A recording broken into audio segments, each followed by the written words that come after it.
আপনাদেরই কাছের মানুষ, যে কোনো বিষয়ে যে কোনো প্রয়োজনে আমি জুনিয়র হিসাবে আপনাদের কাছে আমি এটা প্রত্যাশা করি, ভুল ত্রুটির মাঝখানে মানুষের ভুল হবে, ভুল ত্রুটির মাঝখানে আমার দৃষ্টিতে দেখে আমাকে নির্দেশনা দিবেন।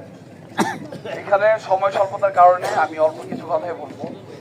12 তারিখ আমাদের জাতীয় নির্বাচন, এই নির্বাচন উপলক্ষে আমাদের সিনিয়র এখানে মফিজুল ভাই, ওই যারা সিনিয়র পার্সন যারা আছে, আমরা সবাই কাঁধে কাঁধ মিলিয়ে ডাক্তার মাহবুবুর রহমান লিটন ভাইকে জয়যুক্ত করার জন্য, যোগ্য ব্যক্তিকে যোগ্য স্থানে পাঠানোর জন্য আমাদের যা করণীয় ছাত্রদল থেকে আমরা তা করবো ইনশাআল্লাহ।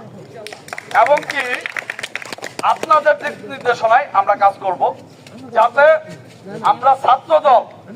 আমরা ছাত্রদল হিসাবে আপনাদের সন্তান, আপনাদের ভাই ব্রাদার হিসাবে গর্ব করে আপনারা বলতে পারেন সেই জায়গায় গিয়ে যে আমাদের আমিরাবাড়ি ইউনিয়ন থেকে সর্বোচ্চ সংখ্যক ভোট দিয়ে আপনাকে পাশ করাইছি।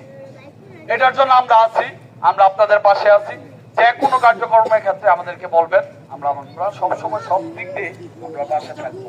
তবে সবাই মিলে আমি একটা স্লোগানে এখানে ধরবো, সবাই আমার সাথে একটু ধরেন, সবাই মিলে করব কাজ, সবার আগে বলে আমার বক্তব্য এখানে শেষ করতেছি। সবাইকে আমার আন্তরিক শুভেচ্ছা, অভিনন্দন। আসসালামু আলাইকুম।